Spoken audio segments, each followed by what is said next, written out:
News. I'm Chris Foster. Country music star Toby Keith died 2 years after announcing he had stomach cancer. He was 62.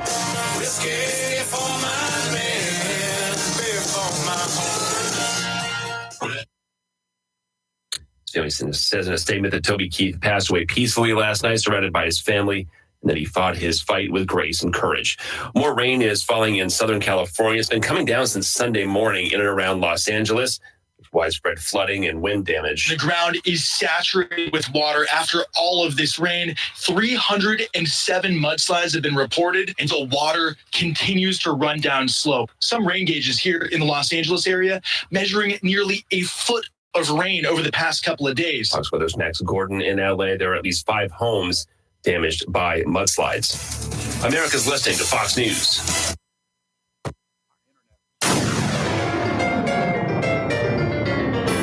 Freedom 97.1 WSME. Live and local. Real talk starts now. Oh, so happy it's Tuesday. Good morning. I'm Rayford Brown. I'm Kelly Knapp. I'm Lee Barrows. And so first thing this morning, I want to tell y'all a story. Okay. Story time. Now, let me tell you a story about some over-the-hill cops. Oh. They got together. They came up with some rules. No rules really applied. They decided to use their old techniques unique to the type of work they once did. They were narcotics cops, dope cops, cops with unique abilities. They dealt with the lowest forms of life on earth. They knew how those scums worked. They were sneaky. At one time, I did some of the same kind of work. I lied, and the idiots believed what I told them. They were the idiots that believed some stupid TV show that claimed that if you were asked if you were a police officer, you had to tell the truth. A lot of those idiots went to jail still believing that crap. Now, let me tell you, half-wit, dim-wit souls hang around here in Onslow County. Some of y'all are about to meet your maker. Not that one. Not quite yet. You might want to get your toothbrush, toothpaste, and deodorant packed because you're about ready to go to jail. Mess with drug cops who are running for election, and you have no idea what they have done to catch people who thought they were smarter than those idiots thought they were. There are a bunch of us in this county who have more experience and are more devious than you will ever be, with a lot more surveillance equipment than you can imagine, military-grade equipment in some cases. Keep stealing those signs. You might want to make friends with the bondsman. Keep in mind that a lot of those bondsmen are actually friends with law enforcement officers, and some of them are even prior cops. See ya, wouldn't want to be ya, nor anyone associated with you. Have I said enough? Thank you for that. I appreciate that. Have I said enough? Yes. You have. Really appreciate that. There is some of that electronic stuff that just went off Yep. that I I was like telling it. you about. Yep. I like it. Got a special guest in the studio this morning, Robin do. Knapp, running for re-election to the Onslow County Board of Commissioners. How you doing, Robin? Good, sir. How are you? Yeah, I'm not a sir. Good. I'm doing good, Rayford. I'm not a ma'am either. Though according to the laws and the rules and everybody else, I could identify as anything I want to be. So I'm just going to be me. Yeah. And we also have a fifth creature in here. We have the grand dog.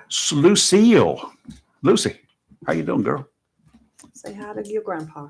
Uh-oh. Who have I made mad now? Jack Bright. Oh. Well, good morning. I got his goat early this morning. How you doing, Jack? Good morning, Rayford, Lee, Kelly. Hey. Good morning, Hope Jack. you folks are having a nice, cool, windy morning. It is. It's so far. windy. It's cold. Yeah, 37 degrees Hey. here. That's a good idea about the signs. I tell you, I've been hearing from some of the candidates. All of them really have had sign cleanup committee for some reason or another. But Only, call. correction, thieves. certain signs. They're thieves. That's all they are. We have over $200 worth of missing signs from Hubert to Swansboro. And I was there Absolutely. yesterday. That's how I know. And see what people fail to understand. When we put out, I'm the one that puts the signs out for Robin. And I write down every single location of every sign I put out. Mhm. So when I was driving to Moorhead yesterday, I started checking because Lee had mentioned she didn't see any of Robin's signs over the weekend. So I was like, well, that can't be right. I put all those signs out. Sure enough, and it's over $200 worth of signs which, Wow. and well, Jack, let me say how I feel about that. Do people not have enough faith in their own candidate, that's abilities to get elected, that they have to go steal the other candidate's signs? That's the mentality we have on some of these people in the community now. That's basically radicalized, in my opinion. Yes. But anyway, what I wanted to call in for, we have candidates that are making statements about this or making statements about that, and I would like to see those candidates that's making those statements come up and tell about what their source is. Where do they get this information that they're spewing out of their mouth? It's at the point where you have to have a fire extinguisher when you talk with them because their pants are on fire. I like it. Anyway, brings to mind about the idea about the rescue squad vehicles having jump seats at the tune of $30,000. Mm-hmm.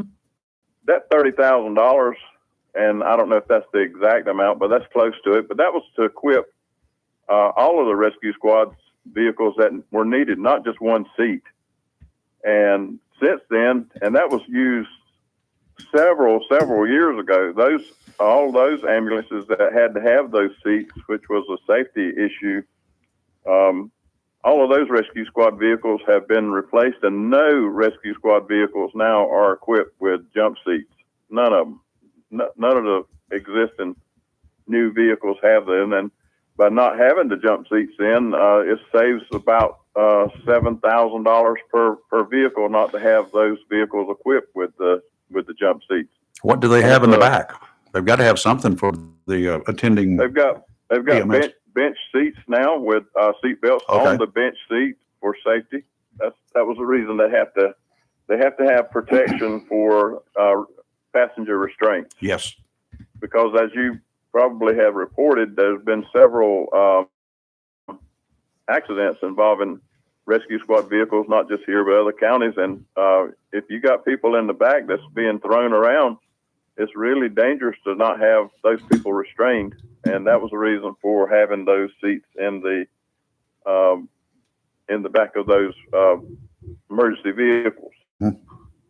So much information is being put out about different things that the county should do. One thing that comes to mind that I've been hearing from several candidates is we got to have infrastructure. The counties are not responsible for infrastructure. All the roads in the county are either private owned or they're provided by and maintained by the North Carolina Department of Transportation. The county has no say in where or when those roads are put in. They can put in requests for it and put in complaints, let the people know about the complaints, but that solely lies in the responsibility of the Department of Transportation.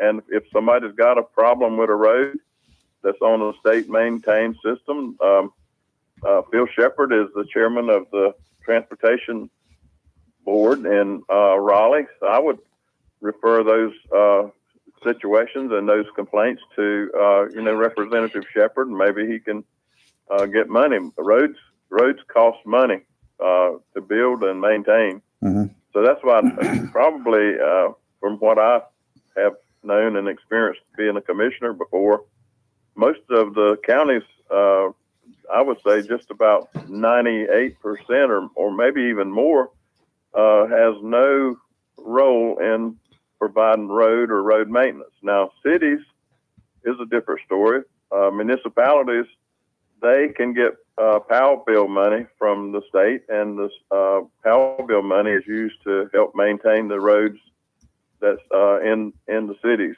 and that's the difference between counties and municipal government is that.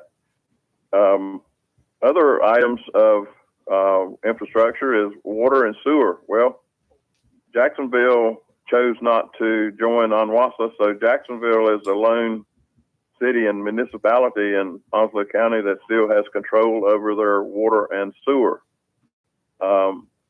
the other cities turned over their assets along with Onslow County to Onwassa back in, I want to say the year was 2004. And Onwassa now runs and takes care of all the water and sewer for Onslow County. And Onwassa is Sewer, basically a private even- company. I'm sorry. Onwassa is basically a private company, right? Well, it's a quasi-government agency, Mm-hmm. and we have two board members that sits on the Onwassa board. Each city, because of the assets that was turned over, as a member, except for Jacksonville. They didn't turn over assets, but they have two members from the city council that sits on the Onwassa board. Okay. Now, if you want to know how expensive, if you wanted to get sewer ran to your community, to your neighborhood, its trunk line is over $1 million a mile is what it costs to run a sewer trunk line. Now, Fluorus had some sewer plants in Bear Creek and down in Sneedsbury, Stump Sound area. But Onwassa has just purchased that company from Fluorus Holdings, and they are now in charge of that. There is still some private package plants throughout that developers put in, but those are all controlled by private enterprise or either Onwassa or the city of Jacksonville. So counties have no responsibility there. There is a lot of complaints about internet service, but there again, the state took away the franchise process for internet and cable, and the counties now has no say on where those cables are running. We have a lot about people not being able to, get on the internet. That was something that we were working on in Raleigh to get cable companies to put in the infrastructure. Okay. Affordable housing. I hear a lot of people saying we need affordable housing. We had $5 million the county did that we could have put towards affordable housing, and we put it out for proposals for companies to get that $5 million from the American Recovery Plan to build affordable housing. 3 companies put in proposals, and before the deadline was over, one company dropped out. The other one said, we can't afford it. And then we had one company that met the criteria for the proposal, and they were awarded or would have been awarded the $5 million to build affordable housing. And then the price of building material just shot up so much that the company come back and said, we can't do it. We can't build them even with the $5 million subsidy from the county. So there was a deadline to spend and use that money. So the county had to end up either they were faced with either having to turn the money back in, or they had to redirect that money to another project within the time frame that they could use it. So that's what happened. They redirected the money. I think it's being used to upgrade and do expansion of the Emergency Operations Center. And there's other funding projects that they're working on right now. Okay. But you would think that these folks that's running for office would get their facts a little bit more fine-tuned and tell the whole story. Don't tell part of it and make it look like the county is spending money crazily, and that's not the fact. I would strongly suggest to anyone running for public office is to research whatever information you're given, sometimes even by another elected official. Research it, and double check it before you get out there and blab it. Because sometimes Well, we have exactly, and we have an elected official that's running for re-election, one of them, and you know who that is.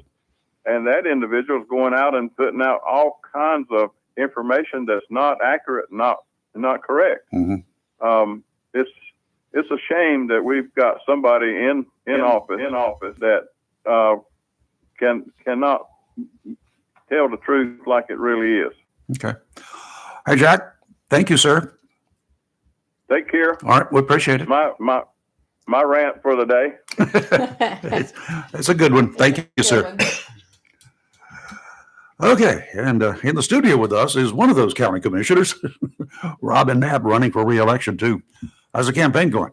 Good. Yeah, Minus the stolen signs, but it's going good.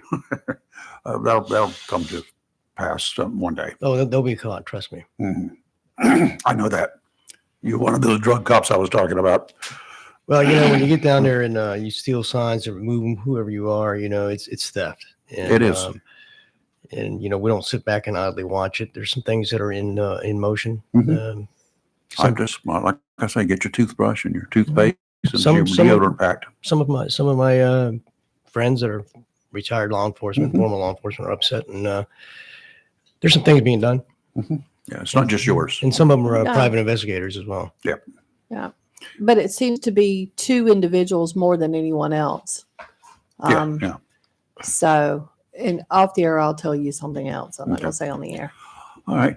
So let's take a quick break here, do some weather, and we'll get back to you. And we'll talk about the election and what are you hearing and what are people asking you? Because I'm sure that a lot of people have been talking with you about issues that they think are important. You're live in Local Real Talk, Freedom 97.1, 1120 a.m. WSMA, and we'll be right back. Is your phone plan messing with your savings plan? Don't get stuck paying for things you don't want. With Verizon, you only pay for what you need. And for a limited time, when you bring your own phones to a Verizon store, you'll get an amazing price on your plan. Plus, you'll save on things you actually love, like the Netflix and Max with Ads bundle. And it's on our award-winning 5G network. Bring your phones to your Verizon store today for an incredible deal. A better plan to save is Verizon. Additional terms and conditions apply. Discover, this is Daniela. Hi, it's Jennifer Coolidge. I just want to thank you for making me feel so special. I earned cash back on debit for my dinner party groceries. That's great. But with Discover Cashback Debit, we give everyone cash back on everyday purchases. Anything else I can help you with? Do you like asparagus and mushroom sorbet? I've got leftovers. Introducing Discover Cashback Debit, a checking account with cash back. It pays to Discover. Eligibility and terms at discover.com/cashback debit. Discover Bank, member FDIC. A plan every adult family member should consider is the pre-arranged funeral. It's the worry-saving thing to do for your family. Making pre-arrangements helps to alleviate the additional stress on family members that can come with arranging a loved one's funeral. Jones Funeral Home's prepaid funeral plan helps remove confusion. They make a practical evaluation of costs possible, and it's the best way to take an unpleasant task off the shoulders of the family. Call Jones Funeral Home at 455-1281. With locations in Jacksonville, Richland, Swansboro, and Holly Ridge. In a season of falling temperatures and rising energy bills, your local Bryant professional is always ready, standing by to protect your home's comfort and defend you from uncomfortable temperatures and the higher energy bills associated with them. Ready to do whatever it takes for your home, your family, and you to be comfortable without breaking the bank. Because when the temperature falls, that's when your local Bryant professional turns up the heat efficiently. Call Down East Heating and Air Conditioning at 346-4311 and let them keep you comfortable this winter. Down East Heating and Air Conditioning, serving our community for over 25 years. Also, Down East can help you with your home guttering needs. Call Down East today at 346-4311. Bryant, whatever it takes. Looking for a job? Full-time? Part-time? Il Cigno Italiano Restaurant wants you. We're currently hiring for hostesses, servers, bartenders, and dishwashers. Il Cigno Italiano is a family-owned, fast-paced restaurant that offers the best in fine dining on the Crystal Coast. If you're hardworking, reliable, professional, and have a desire to always strive for better, we want to talk to you. Make great money and be a part of an outstanding, dedicated team. Il Cigno Italiano on West Corbin Avenue in Swansboro. Have you gotten your copy of Topsail Times newspaper this week? If not, did you know that Topsail Times is Topsail area's only local newspaper in print? Started a little over a year ago, we now have over 1,500 online subscribers and 5,000 printed copies that go out every 2 weeks. And we never charge our readers. Information should be free to our readers, and we stick by that. Looking for an idea for date night? Want to learn some local history? How about asking a veterinarian about your pet? These things and more are available in each copy of the Topsail Times newspaper. Want to get the word out about your business? We offer great rates for full color ads, and the online paper version is always included for free. Need help designing the perfect ad? We can do that too. We're always looking for human interest stories, so start writing. And we love local photos too. Check out our website at topsailtimes.net, where you can find out where to pick up a copy or check out our latest publication online. It's live and local. Real talk on Freedom 97.1, 1120 AM, WSME. Hey, you want a boat? Valentine's Day is a week from tomorrow. Robin or Kelly, one of you could buy the other a boat for Valentine's Day. That would be a really cool thing to do. It's the time of year when men start thinking about boats. The summer boating season is right around the corner. Wouldn't believe it at 37 degrees in my backyard this morning, but it is. Whether your desire is for a family and friends type of pontoon boat, a lund fishing boat, or for the shallow waters of the White Oak and New Rivers, but perhaps the areas where speckled trout and redfish hang out, the places that fish that you like to catch and eat, or you want the offshore and nearshore waters boat where the big fish like to play. Tideline Marine has a boat that will take care of your wants. From Aloha's to Lunds to Aquasports, stop in, chat with the staff, and you can be hooked up with the boat of your dreams. Tideline Marine, 159 Old Bridge Street on the banks of the New River in downtown Jacksonville. There's a gale warning in effect through Wednesday afternoon. Today, northeasterly winds 25 to 30 with gusts up to 40 knots today offshore. Seas, they're kind of big, 7 to 10 feet. Dominant period, 6 seconds. Sounds and rivers very rough. Tomorrow, northerly winds 25 to 30, diminishing to 20 to 25 in the afternoon, gusts up to 35 knots, seas 6 to 9 feet, dominant period 7 seconds. Sounds and rivers remain very rough, diminishing to rough in the afternoon. And on Thursday, northerly winds 10 to 15 knots, becoming northeasterly 5 to 10 in the afternoon. Seas 4 to 6 feet, 2 to 3 near shore. Sounds and rivers a moderate chop, diminishing to a light chop in the afternoon. Surf temperature is hovering about 52 degrees right now. Further offshore, it's riding around 57 degrees. Today, mostly cloudy, then becoming sunny. I don't even make sense the way they wrote that. High of 55, breezy, and gusts as high as 23 miles an hour. Tonight, partly cloudy, low of 30. Gusts during the night as high as 20 miles an hour. Raver, that means it's going to be cold and windy. Yes. 30 and the fireplace windy. will be blowing. It's going to have to be, because that means it's going to feel a lot colder than 30. Mm-hmm. Tomorrow, sunny, high of 53. And tomorrow appears to be our last gusty day. The gust tomorrow will be 23 miles an hour. And after that, the winds just kind of die down. Tomorrow night, it will be clear, cold, and 30 again. And then on Thursday, it will be sunny and high of 58. But Okay. according to this, no gusts. But No, we'll, that's we'll see. Okay. Yeah, not bad. Light breezes. Yes, That I'll will be take that better. over gusty So and will I. cold and 30. All right, Robin. Again, for you folks just joining us, Robin Knapp, candidate for county commissioner, re-election, is with us. He's already served almost 2 terms, Correct. and this is going to be your third of what, 10? Mm-mm. This is going to be 3 of 3. Okay. Just asking. I was going to get a reaction from my next door neighbor It's here. going to be 3 of 3. Okay. But you never know. What are the No, biggest? we what? Yeah, we do know. I just threw that out there. We issues. I mean, they're everywhere from, like Jack said when he called in, people talking about infrastructure, and there's very little infrastructure in the county per se. Or it could be called inner structure, depends on who you talk to. Oh, is that right? That's another story. And we've still got a bunch of naysayers, but let's look at your campaign and what you're focusing on, and letting people know why they should vote for you. Well, I'm not good. My wife's the one that we talk a lot, and obviously because we're married, but there's some things that, when I came on board in 2016 that I wanted to change. One of them was the Dix Crisis Center. I think we needed a mental health facility. We found a way with the help of the other commissioners and Senator Lazara to get funding for the Dix Crisis Center, and we established that. Senator Brown at the time? I'm sorry, Senator Brown at the time. Yes, sir. Mm-hmm. And Lazara was part of that as mayor pro tem, and he had the desire as well. And long story short, we got it through. We made it. We were able to do it. We were able to find the funding that did not increase anything for us in terms of we just redirected some funding that was going to Trillium for that. And then we joined into a partnership with Carteret and Craven County. And now we just opened up the behavioral health urgent care center, the front portion of that particular building. That was one of our goals that we pushed from the very beginning. So now both buildings are being utilized for the Dix Crisis Center in one capacity or another. And the thing that we're trying to do now is, as I said before in my last previous campaigns, it's a Band-Aid for a sucking chest wound, and that's what it is. Because we've got an epidemic of mental health issues in this country and substance abuse. And now our goal is to possibly foresee a long-term treatment facility here for mental health and substance abuse, because, like I said, it's the number one problem in the United States, other than substance abuse being the abuse of opioids and fentanyl. Mm-hmm. And How often is that mental health problem and the substance abuse problems related? they're basically almost hand in hand.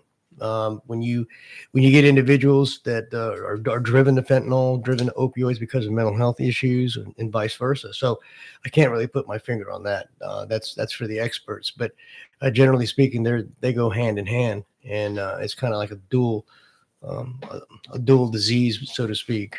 And so that's one of the things that I'm pushing for. But one of the other things that I've always been adamant about, the last 7 years, some may disagree, and that's okay. But I think I've proven my leadership. I'm the kind of person that I'm going to speak my mind. And people who know me, that I'm very candid, I'm very blunt, and I'm going to say that. I'm going to tell people what I think. I'm not going to vote for an issue or topic because it's popular to vote a particular way. I've gone against the grain on several issues that I felt were not right. And I'm always going to vote my conscience. And the biggest thing about being a commissioner is you have to vote consistently. You can't vote for one way about not spending money and then turn around the other way and spend money. And it makes no sense at all to me. So, Robin, to clear up what I think may be a misconception, the county does not run the Dix Crisis Center. In the sense of, no, we don't run the crisis center. We basically have a committee that's made up of 3 commissioners from Carteret County, myself, and Craven County. And then we have support members that are on that, like OMH and stuff like that. That's like a oversight committee. It's an oversight committee. The agency that runs Dix Crisis Center is not a county agency, correct? Yeah, the agency that runs it is RI International. Mm-hmm. They're the ones that run it. And basically, they came in, they put in the lowest bid as a contractor when we first started this process. And they're basically running the Dix Crisis Center, meeting the parameters that we have outlined in Onslow County and Carteret County, et cetera. So they could basically follow our direction, but we don't get into the nitty gritty in terms of, where you can spend the money, how you spend the money, because that's RI International's responsibility. We oversee it. You gave them, these are the things we want accomplished. Right. And then you give them, you just contracted with this company because they're a company. Right. And they do the job. So you guys don't do hiring, you don't do firing, No. You don't get into the day-to-day operations, none of that. No, we don't. No. Okay. I wanted to clear that up because So I we think don't- there's a misconception. We don't run RI International. RI International is a separate entity that's contracted by us as the county. We provide funding for the building. Obviously, the building's already owned. We're already owned by Onslow County because it made it an easy transition, and we provide funding. But it's a partnership where the hospitals provide funding, Carteret County and Craven County, and we also have Trillium that's involved. And Trillium is the local operating entity for this area. They have about 28 counties, and Trillium sits on our board as well. But we don't actually physically run RI International. They have their own director, they have their own chain of command, and their procedures. The one thing that I've heard a lot about is, it's a great Band-Aid. It's a short-term situation. Do we need a long-term treatment facility? Absolutely, we do. Absolutely. We have to first of all, let me say this. You can't force somebody into treatment. They're going to want to need the assistance. You can't take somebody who's abusing opioids, and if they don't want the treatment, they're not going to get the treatment. It's not going to be successful. So to answer your question, to backtrack a little bit, part of it's prevention too. Part of it is prevention and educating the public on opioid and mental health awareness. And that's part of what they do as well. But, we have to farm people out to Wilmington or to Greenville or any other area that has a long-term mental health facility if they're seeking that. And I don't know why that is, because we have a large population here. We have a lot of people that are suffering from certain ailments. We should have something here regionally for Onslow County and Carteret County and Craven County for people to seek long-term treatment. Maybe they're one of those locations, Greenville or Wilmington. Maybe the facilities there would like to expand. We've thought about that, and right now, I think Wilmington has a pretty big facility, and but that's kind of in the negotiating stage, and we're kind of looking at that kind of another partnership. But we got to be careful with our funding as well. Mm-hmm. Okay, I just figured maybe they would want to do it because there's money to be made there. Yeah, they possibly, because they have a lot of, in New Hanover County, for example, they have a lot of individuals that are suffering from opioid abuse and mental health ailments and whatever it might be. And so we track their statistics too, because we have some of the people from New Hanover County that use the Dick Crisis Center. They're treated here in Onslow, and they're either released or they seek treatment elsewhere. Okay. Any other issues that you got in mind that need to be discussed? Well, I mean, one of the things, there's several issues. One of the things that I hear a lot of talk about infrastructure, and Jack was absolutely right. The infrastructure is already here. We just have to make improvements and try to make recommendations for our infrastructure. But, one of the things that people keep bringing up is the taxes, the tax rate. Okay. Mm-hmm. We're bound by North Carolina general statute to have an appraisal every 8 years.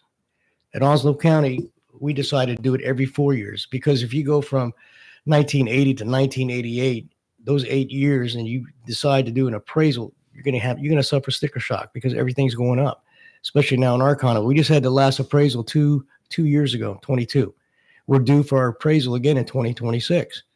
And a lot of the commissioners are looking at, we need to push that another year because we just had this one. We're trying to adjust to this one. And the appraisal is done by, not by the county, that does the appraisals of a property, et cetera. And, we, unfortunately, because of the inflation rate, because of everything else that's going on in this economy, prices have gone up. Not across the board. Some houses have declined. Some properties have declined in value, but the majority of them have gone up. And so how do we fight that? Our tax rate was 70.5 cents per $100 initially. So we lowered the tax rate to 65.5 cents per $100 to help compensate for the increase in cost. But we don't have control over that. We don't have control over the economy and what the prices are out there. During COVID, it was astronomical. And so we're trying to look at the tax rate to get it as low as possible, but to stay within our budget, because as we lower the tax rate, that's going to generate a lot less revenue for the county. Mm-hmm. And we've got a pretty big budget for a county our size, and we need to make sure that we maintain that. And that's why it's imperative that we focus on issues like our budget in terms of finding ways to do the things that we need to do. Sharon, when she was there, she did a great job. We had 3 cents going to the fire department, part of that budget, and 3 cents going to capital funds for school buildings and projects. So you take the 3 cents out of the 60.5 cents, and 3 cents out of the 60.5 cents per 100, and you dedicate that to that particular thing so that we don't have to raise taxes. And that's one of my biggest premise from day one, is not to raise taxes. And that if we have to reduce the tax rate and we can survive that, that's what my main goal is. I hear some folks say, you've said it, with all the county commissioners, I think, have said it, have said, why don't we just get an increase in the sales tax and have it coming straight here, local option, as part of our local option sales tax. And then a 0.25% or a 0.5%. We can't do half, because right now, so North Carolina general statute mandates 7.5% as the most. We're at 7.25. So when I hear people say we need to raise the sales tax to 0.5 cent or a cent, we can't do that right now, because the most that we can ask for is a 0.25% sales tax, which will generate $5 million per quarter percent. So when I hear people say we need to push for 0.5 cent, we need to push for 0.75 cent, we can't do that. Well, even if you could, but $5 million out of how big is the budget? 300 million? Pretty big. I don't have the exact figures. That's actually a very small percentage of the total property taxes, right? Mm-hmm. Well, again, our budget is 81% mandated that right. and then about 29% or 19% is So you don't have control over very much. No, we don't. And the thing is that, the commissioners, we can't raise our sales tax. It has to take our convention delegates here to present it to the General Assembly to ask for a 0.25% sales tax increase. Mm-hmm. And, if we don't have all three on board or an agreement, then it's dead in the water. And that's a battle that we've been fighting and we've asked for. What really bothers me, I hear people use the phrase, we have a spending problem. No, we don't have a spending problem. But when you say we have a spending problem, but yet you promote to reduce taxes and you want to go to revenue neutral, then turn around and want to spend millions of dollars here, that makes absolutely no sense to me. You can't have it both ways. You're either a fiscal conservative, or you're going to be a liberal and spend all of this particular money. Let's just say that if for whatever reason you get a 0.25% sales tax increase, would you reduce property taxes by that same amount of money? We would look at it and try to make a determination as a board, which is best for the county. But the whole goal is to reduce our property tax, or actually, I should say, reduce our tax rate. And if we can afford to reduce our tax rate to the lowest point possible, and that's what we're going to do. Does that mean we're not going to spend money? No, because we have to spend money on certain projects and certain things. But we have to be judicious with what we do and how we do it, and be innovative in how we do it in our budget. Are there any projects out there that are needed, but you don't have the money for it? There's a couple of things. One of the things that I'm focusing on is, number one, the mental health, obviously. Mm-hmm. But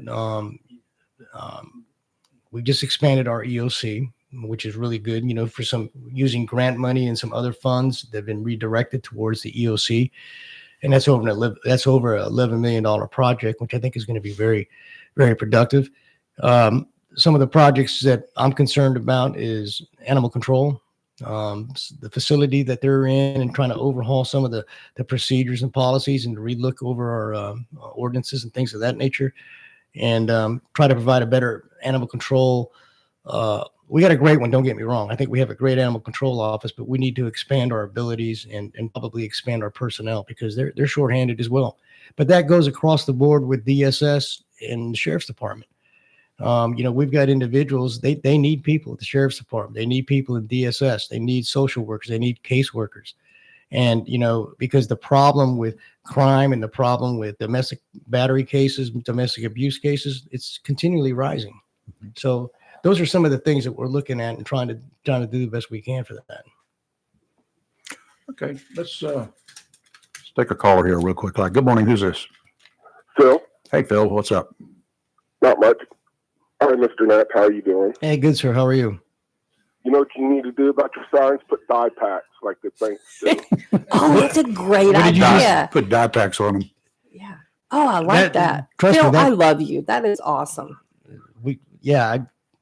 That's a good idea. Small explosive charges we work with. Well, I like the dye pack. There's some other type Yes. of forensic stuff that you can put on the signs that nobody can see until you put them under an ultraviolet, or UV light. So you know what I'm talking about. That is amazing. But thanks, man. I appreciate that. Awesome. One more thing. There's a box store. If you're saying the sales tax is 7.25. Yes. They're ripping the county off because they only charge 7%. What's that?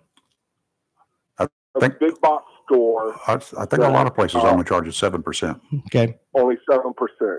Oh, good. Good. Well, that's good, because from my understanding, we can only move 0.25%. So if I'm wrong, I'm wrong, and I'll go back and double check that fact. But I appreciate you bringing that up. What about the food tax? Do you guys get a percentage of that, or does it just go directly? Food tax? Yes, it's a 2% food tax. Oh, that the restaurants and stuff? The restaurants or grocery stores. I think that's part of the sales tax. Yeah, that's part of the sales tax, because I've never, be honest with you, I've never seen. It used to be. They used to have it separate. I've never seen a food tax or anything else on my bill. I've always seen. If you go to a grocery store, it'll have like a regular sales tax, 7%, and you got a 2% food tax. To be honest with you, I did not know that, because I've never noticed, to be honest. I've got some receipts out there. I'll go check that. I'm gonna start checking mine. No, I just never have. I've been at other cities that they do that, like in Myrtle Beach and stuff like that. You have The a separate, town that I grew up in, they do a tax on your income, 2% and everything for the whole town. But I just looked at the property tax, it's like a 1.625 on $100,000. That's for the then the school system has their own tax. Yeah. On top of that, my uncle, he said his valuation just got retimed. He pays over close to $5,000 a year for property tax. yeah, mine is up there too. During this reevaluation, mine jumped from about $2,600 for my house, and now it's up to $3,600. It's jumped $1,000. Mine has too. In 2 years. I know I don't own property, you know. Every time when stuff goes up, our rent goes up Correct. also. Yeah. Yep. Absolutely. And it's, yeah, they just raised our rent up $100 beginning of the year. I believe that. Yeah. And you know, it affects people too, though. You know, when your property tax goes up, it affects people that are renters because they're renting from a landlord or a company, and that company, you know, when that property tax goes up, they're it's got to cover their expenses. Correct. That's right. Yeah. It's kind of like in the auto business too. You know, we had that big strike with UAW. Yep. And they came to a compromise to put the workers back. Well, how do you think they came up with that compromise? Being in the auto business, I can tell you. They got to that compromise. They shifted or reallocated funds, but they also upped the prices on cars. Yep. And that's how you compensate for it. And it's the same principle.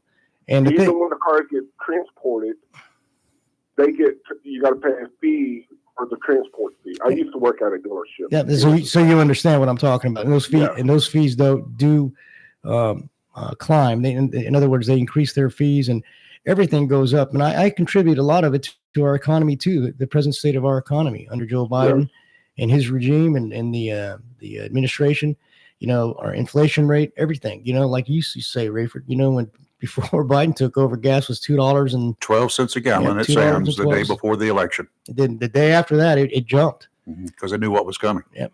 And so there's a lot of things that affect and how we make our decisions in terms of property tax. But you know, if our property tax keeps going up, or the property values keep going up, the replacement value of material and stuff like that, these people that are on annuities or retirement or Social Security cannot afford the increase. That's right. Because the COLA adjustment for them is not comparable to the increase of the economy. They're not matching. Yeah. Hey, Phil, we got to take a break, sir. Thank you. Thanks, Phil. Thanks for the tip. Bye. You're live in local Real Talk Freedom 97.1, 1120 a.m. WSME. We'll be right back. Chico's Tires, 2320 Wilmington Highway is Jacksonville's oldest tire company, and now Jacksonville's newest tire company is Little Chico's, located at 1675 North Marine Boulevard. Little Chico's carries all the major brands and all sizes, such as Michelin, Goodyear, BF Goodrich, Bridgestone, and many others, and all new tires have warranty. In addition to a great selection of new tires, Little Chico's has used tires starting at only $30. In addition to new and used tires, Little Chico's does brake service, minor auto and truck repair, expert custom window tinting, and towing. So if you need tires, new or used, brake service, minor auto or truck repair, expert window tinting, or if you need a tow, visit Jacksonville's newest tire store, Little Chico's, 1675 North Marine Boulevard. By phone, 910-333-0473 for Little Chico's Tire Service, located at 1675 North Marine Boulevard, right here in Jacksonville. Hello, shoppers. When you shop your locally owned and operated Piggly Wiggly store on the Richlands Highway, Jacksonville, and Main Street, Maysville, remember to sign up for Pig Sparks. You receive 1 point for every dollar spent on further purchases. Over in the meat department, T-bone steaks, just $7.99 a pound. Boneless strip loins, 99 cents a pound. Whole Ive round is only $3.99 a pound. Whole fresh picnic, $1.49 a pound. How about baby back pork ribs, just $2.49 a pound. Fresh fryer leg quarters, sold in a 10-pound bag, is only 49 cents a pound. And Butterball fresh ground turkey, 16-ounce package is only $3.99. And remember, the beef and pork is cut fresh every day by the butchers at your locally owned and operated Piggly Wiggly store, and they use only the finest and certified Angus beef and Sanderson's Farm chicken. Over on produce, how about a 10-pound bag of Idaho potatoes, just $2.99. Canada cantaloupes, just $2.99 each. Nutritious blueberries, $3.99 a pint. Crisp green cabbage, just 79 cents a pound. Broccoli crowns are only $1.99 a pound. Large lemons, 69 cents each. And Western Honeycrisp apples, $1.99 a pound. And Western pears are also just $1.99 a pound. Remember to sign up for Pig's Perks, which means you get 1 point for every dollar you spend for further purchases. Remember also that you get 3 12-packs of Pepsi or Mountain Dew for just $14. That's your locally owned and operated Piggly Wiggly store over on the Richlands Highway, Jacksonville, and Main Street in Maysville. Remember, say big with the pig. Wismart and Chappie's Chicken. And for over 50 years, Great Gas and Oil Company has kept our community comfortable year-round with quality heating and cooling products and dependable service. In addition to heating and air conditioning service, Great Gas and Oil Company does generators, tankless water heaters, and quality appliance repair. For service, phone 910-347-7138. Locally owned and operated by Jerry and Jeff Allen and Bobby and Louise Williams. It's live and local. Real talk on Freedom 97.1 WSME. Okay, we're back. And Lee, I think you have a question, burning question for Robin, Well, right? first of all, I want to make a statement. You're talking about the reevaluation every 4 years. North Carolina General Statute says that it has to be done at least once every 8 years, but the counties, any county has the option to do it, a revalue on a more frequent basis. Now, I know there was a lot of controversy over this last reevaluation because property rates went up, but this resolution was adopted in 2001, and you've been doing it ever since 2006. Mm-hmm. So it's not like it was a new thing. This has been happening since 2006, every 4 years. How much does it cost the county to pay these companies to do the reevaluations? I'm not really not really sure of the exact figure. Obviously we can't do it as a county. It's mandated that you get an outside company to do the non-partial objective company to do these appraisals, but it's already budgeted in our budget. I'm not sure how much the cost is. If I get a number, it might be wrong. I'm guessing right now because I can't remember. We discussed it before, and I think it's like maybe $200,000 or $300,000. I'm not sure, and I could be way off base. I know we discuss it frequently, but we have so many numbers going through our head. I don't have my notes, and I couldn't tell you. Now, here's my question. You took office the first time in 2016. Mm-hmm. And 2016 through 2017, our population dropped from 186,000 to about 177,000. And then it started growing back. In 2018, it took a huge jump and it started climbing. As of 2023, we have a population now of about 208,694. All right, so that's a huge increase in population from the time you took office, which was around, at that time, 178,000 citizens right here in Onslow County. So how is the county handling the surge in population? Because, everybody's got to have services. You're talking about, schools. EMS, schools, so growth in schools. How is the county coping with that huge increase in population? Well, we understand that there's an increase in population. That goes without saying. It's been jumping since 2016. It's been jumping since I got here in 1990.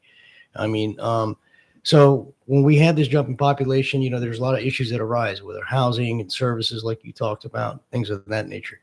And we do everything we can as commissioners not to raise any taxes or anything like that to help compensate that. But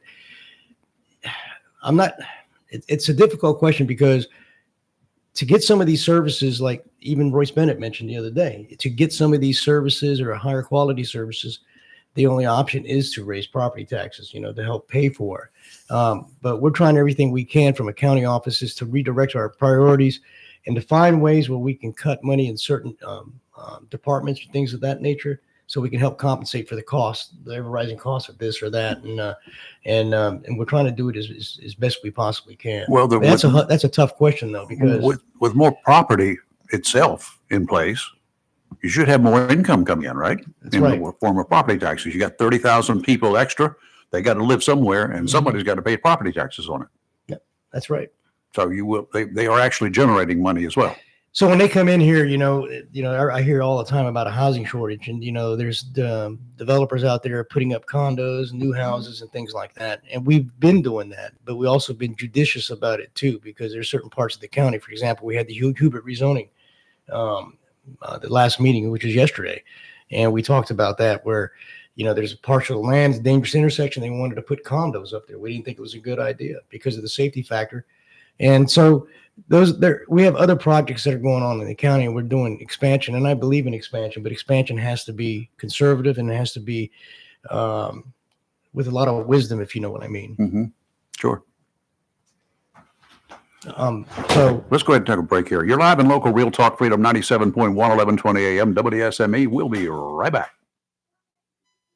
Flatwoods Outfitters of Hubert looks forward to serving you throughout the new year with all your sporting arm needs and personal safety. Located at 111 Second Amendment Lane in Hubert between Jacksonville and Swansboro, Flatwoods Outfitters is Onslow County's oldest sporting and firearm facility. Flatwoods Outfitters has a long gun or pistol in stock to fit your need, whether for hunting or personal safety. Take advantage of their outdoor shooting range to practice or to learn how to safely operate your firearm, which Flatwoods highly recommends. At Flatwoods, you can sight in your scope to be sure of perfect accuracy to bag that trophy. They carry all the major brand names of long guns, shotguns, and pistols, as well as ammunition. If you are interested in a concealed weapon permit, Flatwoods Outfitters can assist with that also. Flatwoods Outfitters, 1 Second Amendment Lane, just off Highway 24 in Hubert, where they aim to preserve our hunting heritage, wildlife, and constitution. Humphrey Heating and Air Conditioning, your trusted local carrier indoor weather team, serving all of your heating and air conditioning needs since 1967.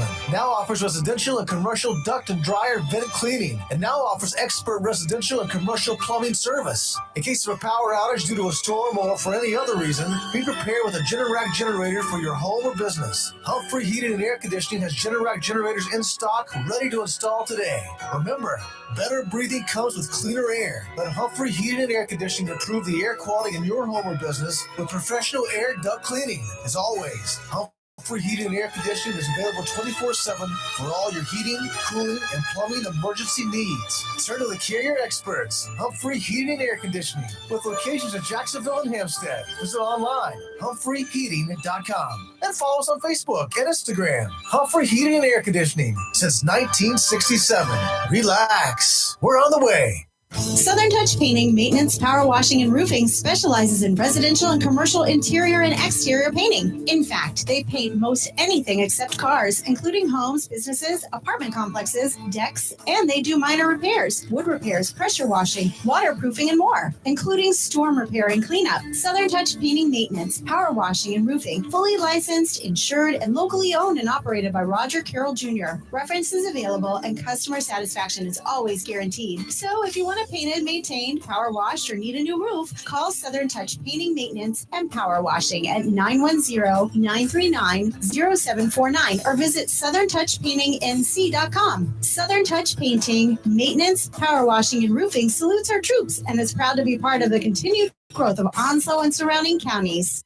Welcome to Lane & Associates Family Dentistry, where we love to make you smile. Now proud to be working with Drs. Kim and Tommy Morgan, formerly Morgan Family Dentistry. The Jacksonville and Richlands Morgan offices of Lane & Associates Family Dentistry blends the latest technology with personal care and attention, so you have an amazing dental experience. The offices of Lane & Associates welcome all ages and accepts all major insurances, including military. Lane & Associates Family Dentistry has been serving the state of North Carolina for over 40 years, with 2 locations in Jacksonville, Richlands, and Maysville. Call for an appointment today at 877-LANE-DDS or online at lanedds.com. Welcome to Lane & Associates Family Dentistry.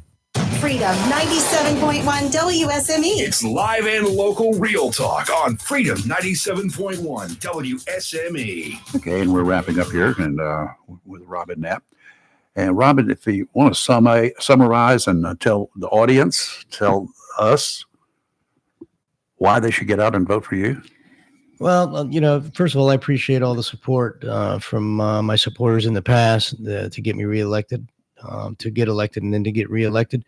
I think I've proven myself. I think I've proven myself as far as leadership. I've had to make some tough decisions as a commissioner. I made the decisions. I had to take kind of a leadership role in a particular area. And,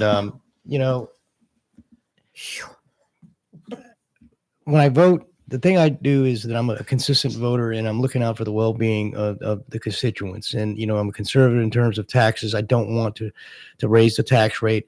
I'm always trying to find ways to not raise taxes if we can do something with the budget that we have to make, even if we have to pull the strings back on certain things. But, as I ran for commissioners, I've told people before, I'm running on the Republican ticket, but I represent all the citizens of Onslow County. It doesn't matter if you're a Democrat, if you're a Libertarian, or whatever you might be.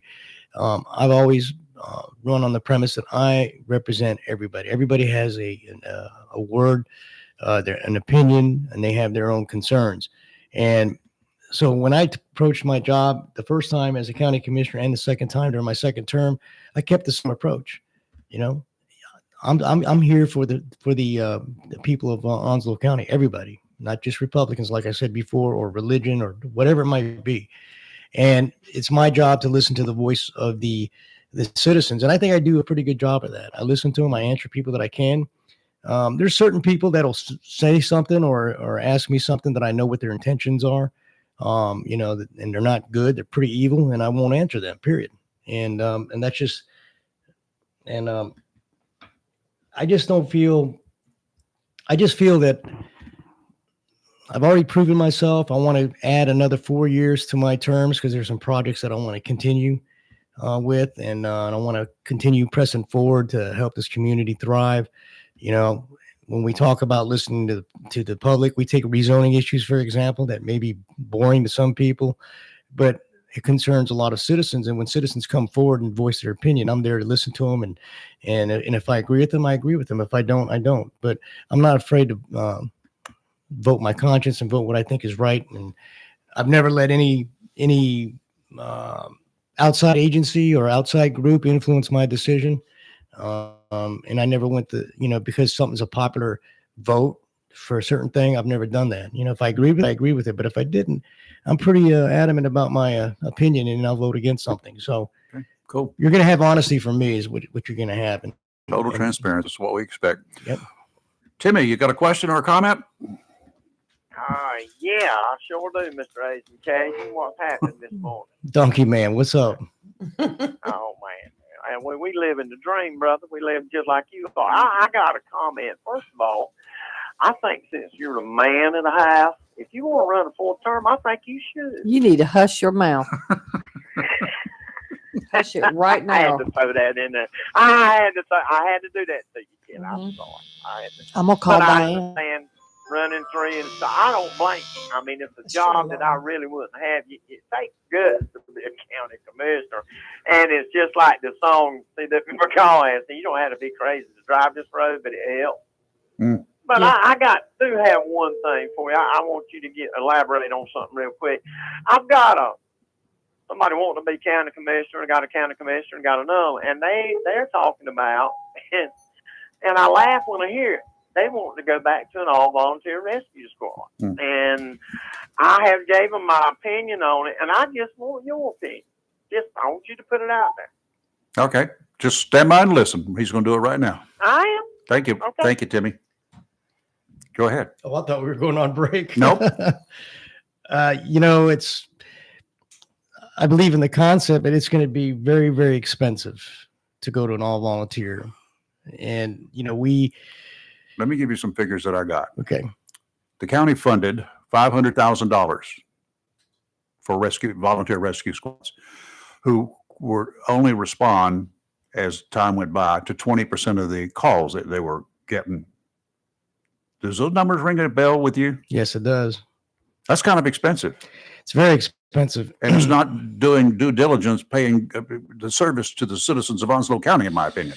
Now, I love volunteer rescue I squads. do The too. concept is there. The problem is people have grown. They don't work near their rescue squad or fire departments or anything else anymore. They work across the county or in another county. That's right. So the manpower is actually greatly reduced. Well, the manpower is greatly reduced, and then with the reduction of the manpower, then you also have the reduction of response times for these people that are out there. And it's just right now, I don't think it's cost effective. It's going to be very, very expensive.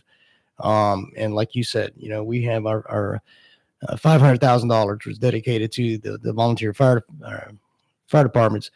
So I just can't see us going. We just can't do that. Because that you're trying to say we're going to be conservative with our money, then turn around and fund an all volunteer fire department. It's just not. It's just, to me, it's a waste of money because there's a lot of factors that go into it that which you just discussed. And so no, I'm not. I support the volunteer fire departments, but I'm not all about complete volunteer fire department. Yep. I support them too, and I do. I've seen them do great work. Really good work. And the problem is, though, too, there's something that we can't do. We can't. Before, people used to volunteer all the time. Mm-hmm. Absolutely. Back, 20, 30 years ago, that was a thing to do. Now you can't get people to volunteer for it because of the jobs and everything else. That's right. So you can't, I can lead, or you can lead a horse to the water, but you can't make that horse drink it. There you go. And that's the problem. All right, Robin. Thank you, sir. Thank we you. appreciate your time as always. I appreciate it. Thank you, guys. And vote for me. Early elections coming up in February. And I think the election date is March 7th. March 5th. March 5th. And I, check I'm number 2 on the list, I guess it is, on the ballot. So check me if you wouldn't mind. I'd appreciate your vote. And like I say in college football, let's run it back one more time. One more time. I was going to exact word I was going to use. Phrase. Okay. Robin Knapp, thank you, sir.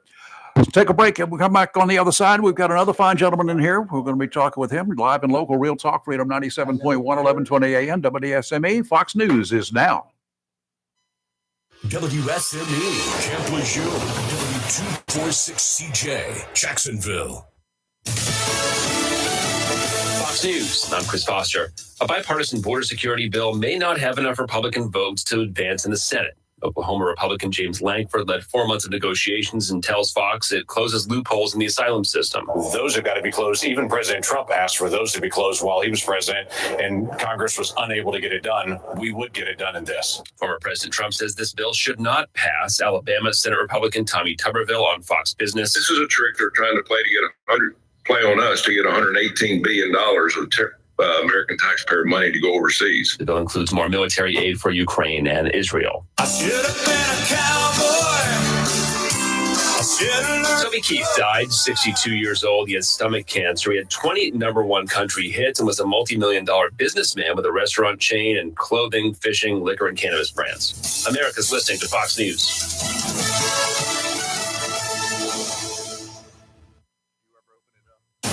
Freedom 97.1 WSME. It's live and local. Real Talk. Okay, we're back live and local, and got him the guest. He's coming back into the studio now, so he's going to be joining us in just a second. And this is one story I want to tell you right first before we get going. 20 years in the big house. 20 years. That's in the what big one house. Onslow County man is facing. Why? Because he was convicted of taking indecent liberties with a child. Oh, yes. Not once, not twice, but 3 times. 73-year-old Thomas Donald Poland was found guilty of the charges in Onslow County Superior Court last Friday. Reports and testimony showed that Poland was arrested after the Sheriff's Office Special Victims Unit wrapped up an investigation showing that he exposed himself and took indecent liberties with children within his family. The whole thing started in the mid-1970s and continued for 10 years. According to the Jacksonville Daily News, 2 victims have come forward with allegations against Poland, and the investigation is continuing. Poland has a prior conviction for the same charges. The Onslow Sheriff's Office is asking the public that if anyone has any information of other cases involving Thomas Donald Poland, to reach out. Call them at 910-455-3113 or Crime Stoppers at 910-938-3273. That's 938-3273. No reason not to get it off your chest and to make sure that this convicted dirtbag never sees the light of day again. Amen. I guess I'm preaching this morning, huh? You're preaching. You've just been preaching at it ever We'll since call we him started. Preacher Rayford. There you go. Kenyatta, good morning, sir. How are you? Pretty good. How are you, Ray? We're hanging in here. I have to say one thing. He looks like a natural sitting there. He does. He does. Doesn't he look like a natural? Kind of reminds me of Dan Bongino or somebody. He just looks like a natural, like radio person. Well, thank you. Complete with How are you this morning? Pretty good. A little early for me, but What? I was like 7:30. He goes, I said 8 o'clock. Yeah, that's better. You're a Marine, aren't you? And that's why he retired, was. so I He didn't have to get up retired. early in the morning Yeah. anymore. I think everybody knew what 05 Dart was, didn't you? Oh, absolutely. Yeah, I still do. That's the thing. But nobody liked it. So, That's right. Yeah, so that's why I I like have it. to do it now. I like 05. Hey, he's a retired Marine. Super fine. He's done So, enough. That's right. So introduce yourself. My name is Kenyatta Uring. I am the coordinator for the Onslow County Black History Festival, lead coordinator for the People's Coalition, the group responsible for the Onslow County Black History Excellent. Festival. Excellent. And so you have a special event coming up this Saturday. We do. We have our third Onslow County Black History Festival, which goes at the Jacksonville Commons each year. This is our third year doing it. It's grown every year. And she's that's my co-coordinator. Okay. It's grown every year, and we continue to just add to it, and we sell out very quickly every year for vendors and participants. So we're happy. It's been like that since the first year, and so we continue. Excellent. So tell us some details. What's going to happen? Okay, so the festival itself consists of, we have entertainers, we're going to have dancers. Lee's going to be there dancing? Singers. Lee, you coming down to dance? Lee will come down, but Lee's not dancing, especially with this bad leg I have right now. Yeah, we have some Can barely dancers, walk. some singers. In past years, we've had poetry. Nice. And we are going to have a very talented violinist down there. I think the violinist is Michael Hall. Some of the singers, Christopher Lindsay. Who am I missing? Tahia Ellerby is going to be there. Tahia Ellerby. Jasmine Carson. Jasmine Carson has been with us each year, and she has done a phenomenal job. We always get rave reviews about Jasmine Carson. She does a great job. And then we'll have speakers. Some of the speakers we have this year are President Deborah Maxwell, the president for the North Carolina NAACP. We have You're going to have Mac Bedard. Mac Bedard, a local historian who does a piece on African American history, county. We're also going to have Martin Harris. Martin Harris of the 35th U.S. Colored Troops. This is the lady that helps me out. She keeps me straight. She tracks all this You stuff. need to introduce her there. This is Joy Cook. She is one of my co-coordinators. We have a planning team of about 5 or 6 people, but she is she's the lady that works directly with me, keeping track of things, registering all our participants and things like that. So she works with it every day, and so she has most of that stuff memorized. So I appreciate her assisting me. And then we have about 40 different vendors. Nice. Food trucks. He Food has food trucks. trucks. And we have everybody. We've got Boozy Bakes food truck, CDC custom gift baskets, Althelia, Gambro Real Estate. We've got Georgetown Renaissance Committee Association, which is responsible for the Juneteenth festival.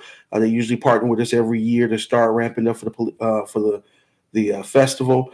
We got Jacksonville Police Department comes out every year to the event. The Onslow County Sheriff's Office has been out there with us for the last 2 years. Marked Up Designs, Jade's Home Care has been with us for a couple of years. Navy Federal Credit Union, Marine Federal. There's about 40. I won't go through all of them, but we get a great mix of people from various things, schools, businesses, nonprofits that come out and share their talents, share their wares, their experiences with the people there. We're looking forward to just seeing every year it grows. This year we filled up pretty fast as far as people trying to get in. We're about a month before the event by the time everybody had registered and filled up all the spots, which each year it seems to go a little faster each year. So we're happy about that. It's just an opportunity though for during Black History Month for us to take a time to look at the contributions of the Black and African Americans, specifically here in Onslow County. Obviously, national holiday, but we try to focus specifically on what goes on here in Onslow County and bring in the talents of the people here in Onslow County for the most part. Time and location. It will be at the Jacksonville Commons from 3 p.m. to 7 p.m. on Saturday. Okay. So you can put a lot of stuff in there in 4 hours. Yes, sir. Yes, sir. We've got some. We're doing a social the night before. We've added this year. This is new. Where we go to the Montford Point Marine Association building the night before about 6 to 9. It's a social. We're going to have Black History trivia. We are going to have food, open bar, cash bar, and just coming out and celebrating the beginning of the Black History Month, and then. End it with an event we started last year, which was the African American Leadership Summit, which we do over at Jacksonville Country Club. Yeah, I see your event Friday night at Montford Point Marine Association building. That's $10 a ticket. Yes. Now Saturday the event at the Jacksonville Commons is free to the public. Free to the public. And then Sunday on February 11th, the Leadership Summit that you're having at the Jacksonville Country Club, it's $20 per person. Yes, I'm ma'am. going to put your flyer on our page today. I appreciate that. And so everyone can see it and be able to contact you. It's got barcodes on there that you can scan also on the flyer. QR codes, yes, ma'am. Yes. The URL codes, yeah. QR code. And then there's also for folks that don't do the QR codes, we also have the link on there so you can type directly in their URL.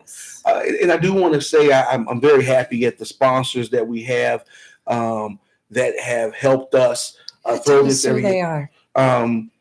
The Salvation Army has been a sponsor from the beginning each year. This year, North Carolina AARP came on board as a sponsor. Shilsky Chiropractic has been a sponsor for the last, I think, at least 2, if not 3 years.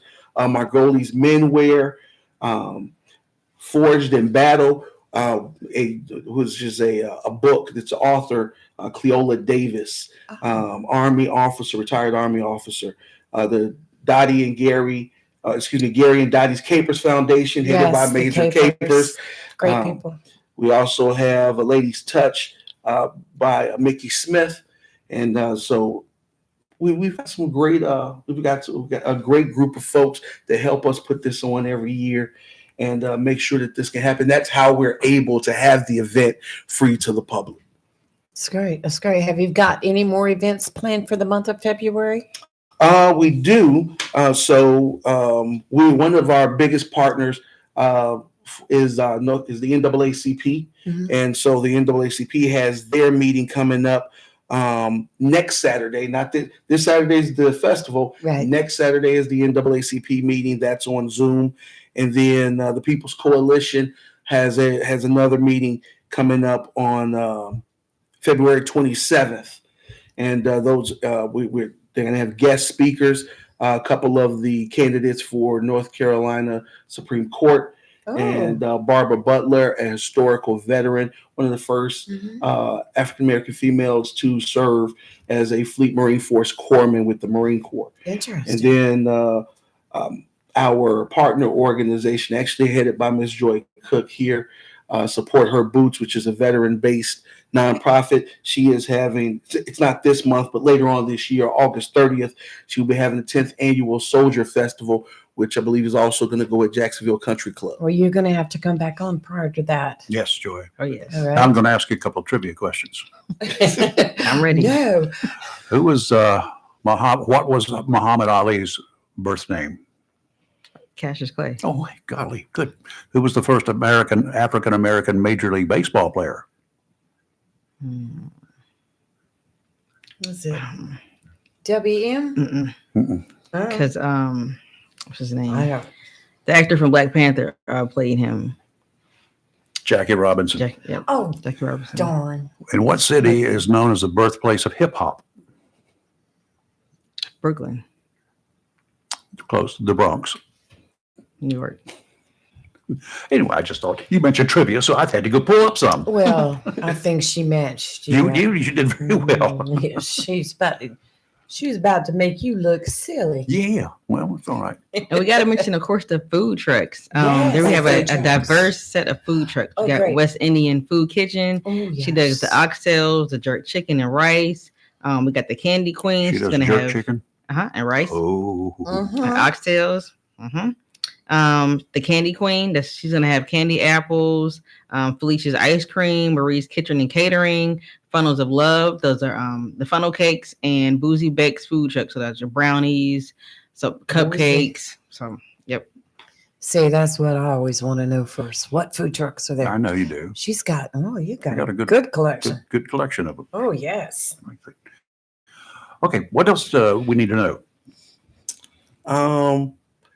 The People's Coalition, which says the host for the event, has meetings every last Tuesday of the month. Essentially, it's a grassroots community organization with no boundaries on its membership. It's really just a place for members of the community to get together. As you heard Robin Knapp say earlier, he's been on there, come in, speak to us, is where we bring in people from around the community to speak to the community. That's where community members can come and discuss issues. And then we share information and resources so that we can come up with solutions and ideas to support complex issues, events, or what have you in the Onslow County area. So anybody that's looking to bring any issues and address any issues in Onslow County can reach out to us. You can contact the NAACP. Like I said, one of our biggest partners at Onslow NAACP at yahoo.com, or you can contact Ms. Joy Cook at JRC_BM at yahoo.com, or me, Kenyatta Urine at MKEURINS at AIM.com. Wow. And how's he got all those things memorized? He's good. Impressive. I need to get a refresher course just to give you my email address. Okay, well, that sounds good. We appreciate you guys coming in. Well, I appreciate you all giving us the opportunity to come on and talk about our event. Anytime. Anytime. You know how to get up with us now. And Joy, you need to please. put us on your schedule so you Yes. can come back and talk about that other event. Will do. I can't wait to tell everybody about this is the Simplify edition of the Soldier Festival. That's got to Well, be you good. know we love That'll our be good. veterans here. We do want to hear about that. Yes, All right. definitely. Thank you. We'll take a break. You're live in local Real Talk Freedom 97.1, 1120 AM, WSMA. Weather is next. Have you gotten your copy of Topsail Times newspaper this week? If not, did you know that Topsail Times is Topsail area's only local newspaper in print? Started a little over a year ago, we now have over 1,500 online subscribers and 5,000 printed copies that go out every 2 weeks. And we never charge our readers. Information should be free to our readers, and we stick by it. Looking for an idea for date night? Want to learn some local history? How about asking a veterinarian about your pet? These things and more are available in each copy of the Topsail Times newspaper. Want to get the word out about your business? We offer great rates for full color ads, and the online paper version is always included for free. Need help designing the perfect ad? We can do that too. We're always looking for human interest stories, so start writing. And we love local photos too. Check out our website at topsailtimes.net, where you can find out where to pick up a copy or check out our latest publication online. If you plan to rebuild, remodel, repair, or do cottage or home improvements, Williams Hardware, 3011B Bridges Street, Morris City, should be your first stop. Williams Hardware carries power tools and equipment, chains and fasteners, plumbing and electrical supplies, along with Gerber, Buck, and Case knives. Williams Hardware is your helpful, handy hardware store. Williams Hardware cuts glass to size and cuts and threads pipe. When the chores are done and the cleanup is finished, light up that Wilmington grill from Williams Hardware. Williams Hardware, 3011B Bridges Street, Morris City. Open Monday through Saturday from 7:30 till 6 p.m. and Sundays for your convenience, noon till 5. Phone Williams Hardware, 252-726-7158. When you need comforting, who do you call? An old friend, right? Jacksonville Heating Contractors services the heating and cooling needs of our area with dependable quality train systems, guaranteeing indoor comfort for your home or business. In addition to quality train systems, Jacksonville Heating Contractors offers 24-hour emergency service, NATE certified technicians, and over 50 years of experience and service you can trust. And with a Jacksonville Heating Contractor service agreement, you never pay retail for heating or cooling services and receive priority scheduling. Remember, an ounce of prevention is worth a pound of cure. And in New Bern, you can call Trent Heating and Air Conditioning 252-633-2200. In Morehead City, Sea Air Heating and Cooling 252-247-1122. If you need service or repairs, just call an old friend. Jacksonville Heating Contractors, an independent train dealer. It's hard to stop a train. For deals on train systems and more, visit anoldfriend.com or call 910-347-2843. Looking for a job? Full-time? Part-time? Il Chino Italiano Restaurant wants you. We're currently hiring for hostesses, servers, bartenders, and dishwashers. Il Chino Italiano is a family-owned, fast-paced restaurant that offers the best in fine dining on the Crystal Coast. If you're hardworking, reliable, professional, and have a desire to always strive for better, we want to talk to you. Make great money and be a part of an outstanding, dedicated team. Il Chino Italiano on West Corbett Avenue in Swansboro. It's live and local real talk on Freedom 97.1 WSME.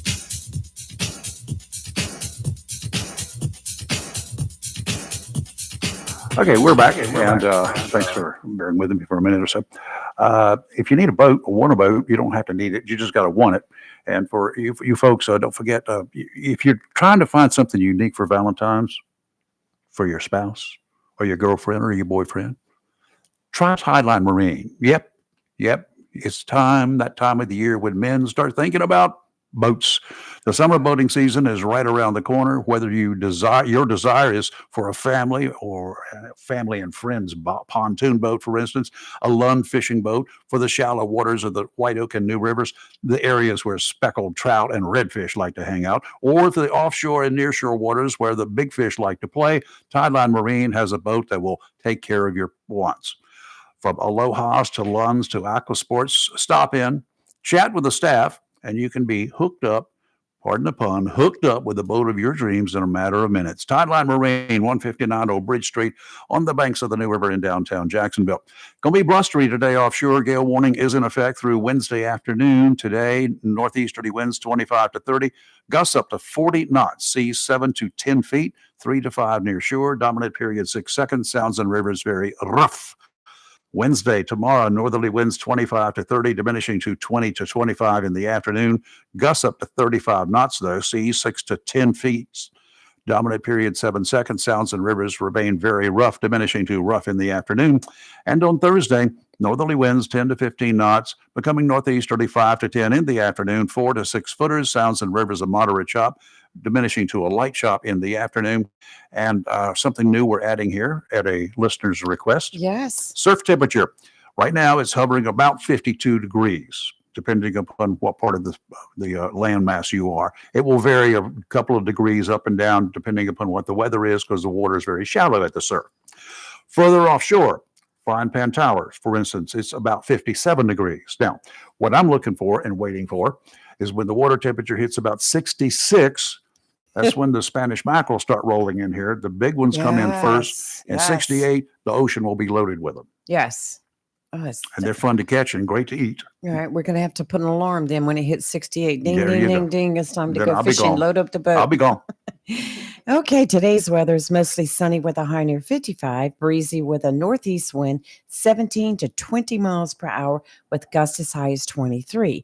Tonight, mostly clear with a low around north wind 14 to 16 with gusts as high as 20 miles per hour. Wednesday, sunny with a high near 53, north wind 10 to 14 with gusts as high as 23. But Thursday, sunny with a high near 58 and calm winds.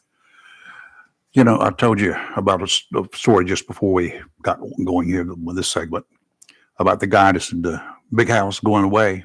He'll be Yes. gone probably forever. He's got a 20-year sentence, and Right. he'll serve most of that one. He's 73 years old now, and additional charges are being. They're waiting. They're still investigating him.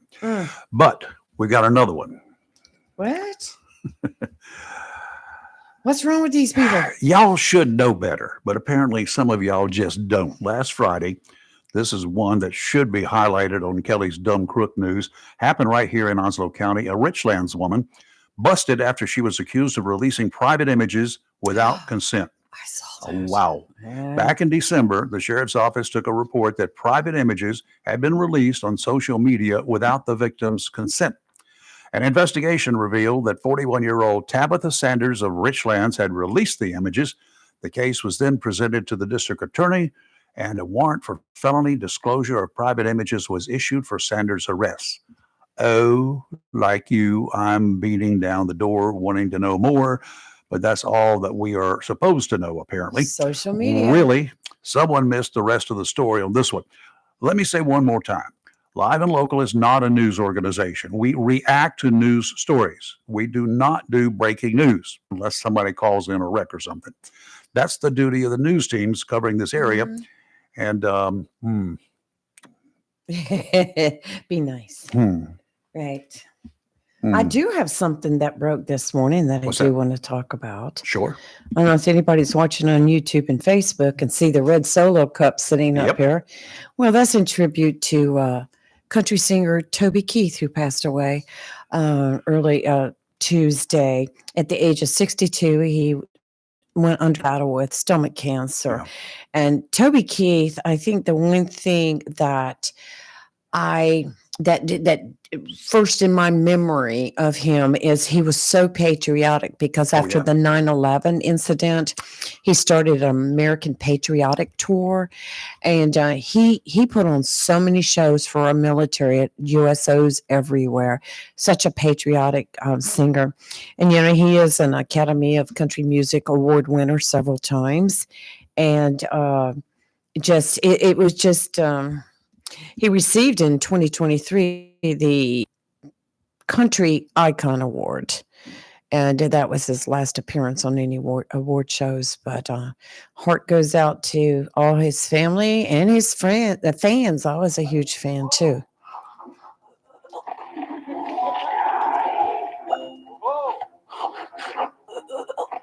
That was the wrong thing. Yeah.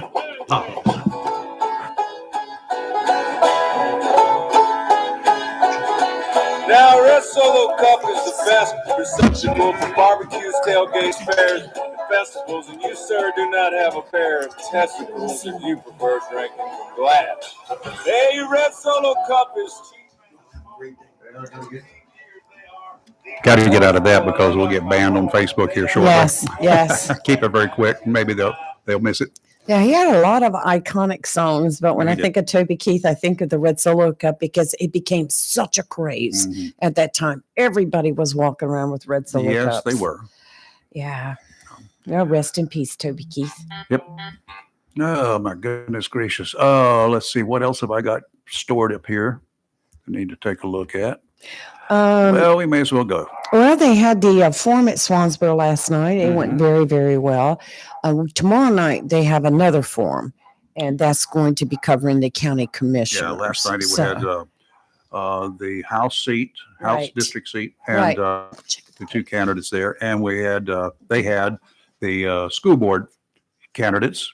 So I guess everything went well. No screaming and hollering, no chairs were thrown. I didn't hear of any reports. No shots fired, so that's always good. No. Everything appeared to, appeared to go very well last night with the forums. I'm gonna tell you what, You know, I respect George Cleveland. He's been a representative for quite a while. And a Marine. And a Marine. Much respect goes out to him. But I'm gonna tell you what, his contender, Wyatt Gable, very impressive young man. He called in on the show, I think, last week. He did. Very impressive. I was impressed. He's been the most impressive that I have ever seen run for this seat. Yeah. He was really extraordinary. And you know, that young man, I feel like has a bright future ahead of him. Yes. I really do. Yeah.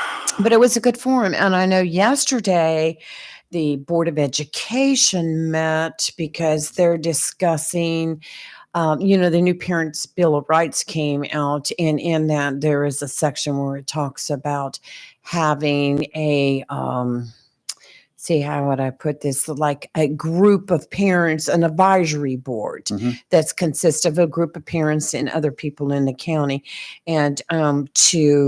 And they worked on that for quite a while yesterday. I don't know. I don't think they got much resolved other than they have to go back and work on the purpose of this board. So it was an interesting meeting. All right, we got a caller on line 1 and a caller on line 2. Good morning, sir. How are you, or ma'am? I'm not sure who's calling. Good morning. Oh, that sounds like Chris. Hey, Chris. What's up? It is. Well, comment real quick on the meeting yesterday. The first one, the workshop. A couple of things I took from it is, one, I wish people that attend these meetings understand the policy about sitting in an audience and not saying anything. When you're told this is a workshop, it's a meeting, if we have public comments, which they did not have yesterday, that means no public comments, whether you're from the audience or not. It means let the board do their job. You mean sit down and keep your mouth shut? After, yeah. Then then you can talk to everybody afterwards. Right. But somebody was shouting out, and they had to be told to be quiet in a nice way, and I thought they did. What I found interesting was the beginning, and I'm not going to pick on anybody, but it's going to seem like I am. Mr. Rogers showed up late. Now, if people remember, he's the one that pushed for this meeting to happen before tonight's regular board meeting. There was 12 days to pick from before this meeting tomorrow night or tonight. You got 6 board members that replied to the chairman's email on, will this date work? One person didn't reply, and guess who it was? Yes, Mr. Rogers, who has a problem replying to emails. But wanted to demand, why was this date picked? Congratulations to the chairman for explaining why. This was Mr. Rogers' plan the whole time, was to get this community. And for those that didn't watch it, a community council that reports to the district council. And he's very hyped up on getting community involvement from local organizations, churches, YMCAs, Boys and Girls Club, et cetera, et cetera, et cetera. Where this was really going is, well, from his standpoint, I don't know, because he said this, I'm not going to buy into it, talking to the attorney from the Sproul law firm. I'm not going to buy into it until I get a buy-in, and then I'll tell everybody what my plan is. That's putting the cart before the horse. What? And I'm sorry, go ahead. No, we were just exclaiming. We were just like what? Well, that's what he said, and everybody can go back and review the meeting. But basically, he was acting somewhat of a spoiled brat of, I want it my way, or it's not going to be anyway. Okay, well, they asked him what the purpose of this council is. Well, I don't really know the purpose of it. Okay, this hanging it up for, you got to like a foundation before. I'm sorry. It's just that he has garnered this group of people that believe everything he says. Okay, people just, I think it was mentioned earlier in this morning's program, research your candidates, know everything about them, their past, their current, and what their future is for our children and our grandchildren. It's supposed to be about the students and the teachers and education. It's not a political game. Mm-hmm. And, it was brought up, I think, very well. Yourself in a position where you're going out and you want to be elected to a board. Yes, you may have a job, but now you have two. And one of them is you get paid for both, I think. I don't know about his career jobs. Well, I'm assuming it does. Well, one would think, but I never assume. I just make assumptions. It doesn't make it not out of me and that person, but you are paid to be on the Board of Education, I think. Yes, you are. I mean, you are. He got paid to go to meetings he didn't go to and still denies he's going to pay the county taxpayers back the money for valet parking and etc. But I digress. Just let these people do their jobs and quit going back to some of the things in the past unless they're relevant to the future. Totally agree. But know your candidates and vote for the time. Vote, yeah. Don't. It's good if we're just going to sit back and go, well, I don't like this, I don't like this. Okay, but if you don't vote, then you don't say nothing. Yeah. Simple as that. In anything, I'll call back another day to have some more discussion. I did like the Swansboro form last night. I just wish they'd get the audio a little bit better so you could hear the questions and the comments. But other than that, hats off to this friendly city by the sea. Yeah, Absolutely. they did a good job. Very good proactive. job. Yep. Yeah. Okay. Thank you, Y'all sir. have a blessed day. You too. Appreciate it. Thanks, Chris. Let's go ahead and take our break here. You're live in local Real Talk, Freedom 97.1, 1120 AM, WSME. We lost caller number 2. He hung up or she hung up. So give us a call back. Right. Now's your turn. We'll be right back.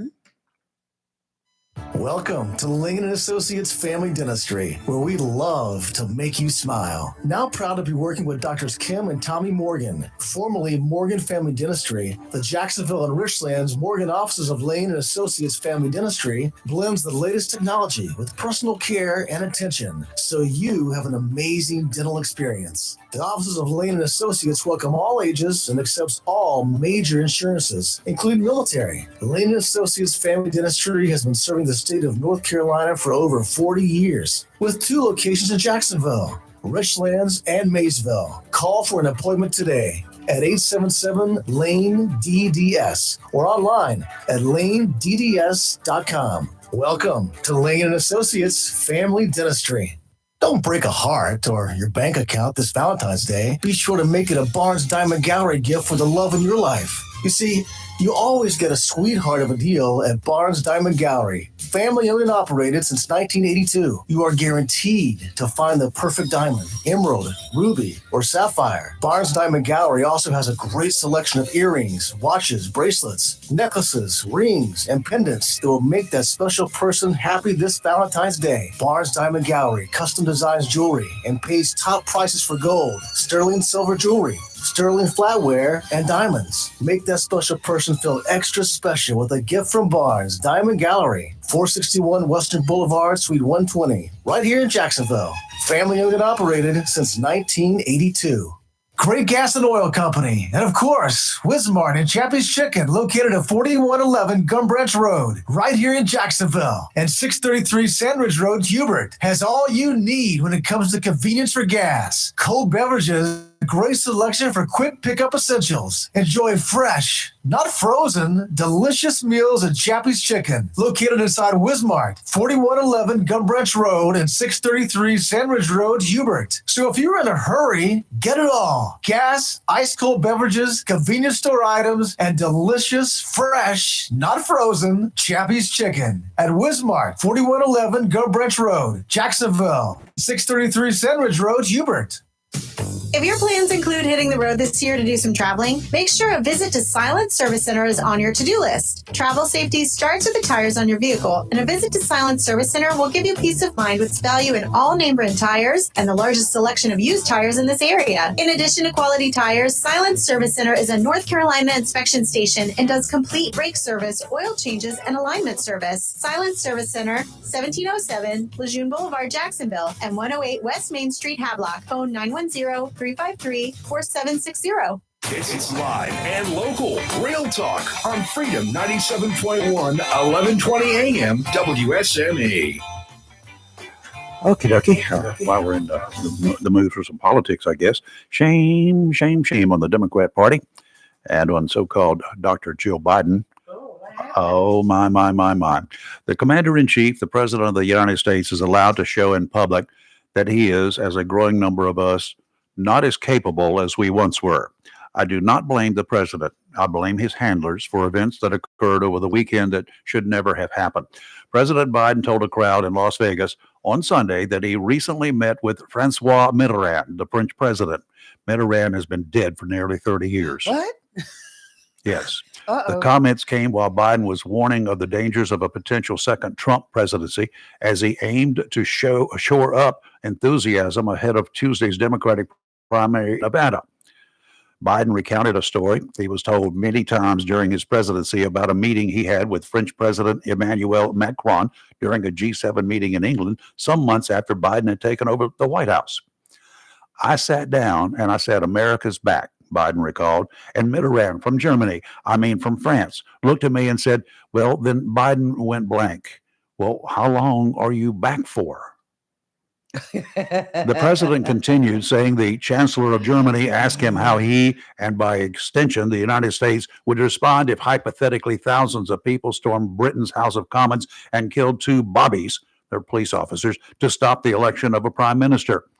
Francois Mitterrand was France's president between 1981 and 1995. He died in 1996. This is sad for a man who has served this country for more than a half century. It's sad again that his wife, his confidant, the Democrat National Committee, all of those people continue to take advantage of him. All of these idiots should be put out to pasture. It's not Joe's fault. It's really sad to see things like that. It is. You have to have some sympathy for him. I do have sympathy for him. It's just, when you hear him make a blunder like that, you're like, oh, I would not want to be his speechwriter. No, absolutely not. I'd be sitting there shaking the whole time he was reading. Yeah. And I guess Trump's not going to be on the primary in Nevada. Yeah, there's that on the ballot going on right now. And Biden and Haley are there. Wow. Yeah, that's what I'm thinking. Like DeSantis and some of those others might have wanted to stay in the race. Don't go out and campaign if you don't have the money. Just sit at home and watch, because you don't know what's going to happen. Mm-hmm. You don't know what's going to happen. You could be back on the ballot and Trump off before it's over with. But I'm sure this thing in Nevada will resolve itself. It's just crazy. Politics this year is crazy. Several of the illegals suspected of beating down two New York City police officers, they took off. Right. One got caught, or two got caught. Anyway, they got busted, arrested in Phoenix. Immigration and Customs Enforcement sources told Fox News that the migrants allegedly involved in the mob beating of NYPD officers were arrested Monday evening by ICE and Homeland Security. Investigations at a Greyhound bus station in Phoenix.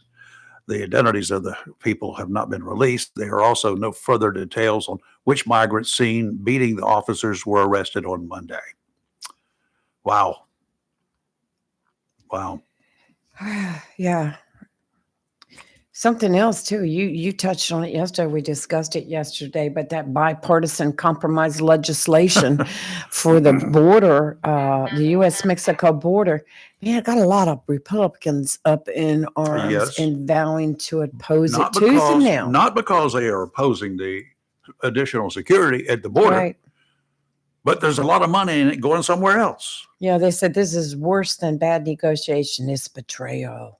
The Senate GOP can stop it if 41 will stand together, said Mike Lee. Mm-hmm. Yes, it's going to be interesting. I think they're supposed to vote on it this week. And I'll definitely be watching that. Yep.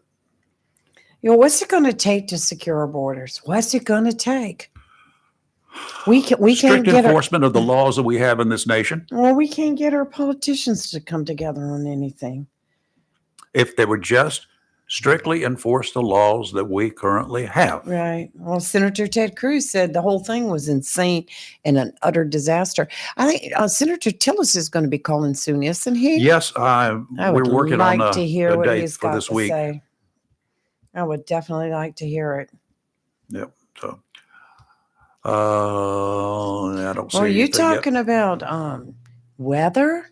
Mhm. Southern California? Rain, about a foot of rain in the last 3 days. Yes, they've had just Mudslides. yeah, over 7 inches in 2 days, and it's the wettest 2-day period since 1956. Wow. That song that it doesn't rain in Southern California. You're gonna have to get rid of that one. Ban that song. Key that one up. Yeah, but I was just looking at some of the stories. You got flash floods. You've got, here's a story: LAFD rescued a man and a dog from a river. Flash flooding warning in Los Angeles extended. 3 people killed by fallen trees. Flash flooding, mudslides, ongoing threat from Santa Barbara to Los Angeles to San Diego. The stories: over 130 flooding incidents reported in Los Angeles. Man, cars trapped on flooded roads, drivers rescued amid extreme rainfall. And yes, it's terrible stories coming out of Southern California. I'll take our chilly days, little windy right here. Yeah. I'll take them any day. Yeah, over that kind of stuff. We don't need that kind of No, we mess. don't. We only have to worry one time. We only have to worry during a certain season during the summer. There goes my phone again, crazy.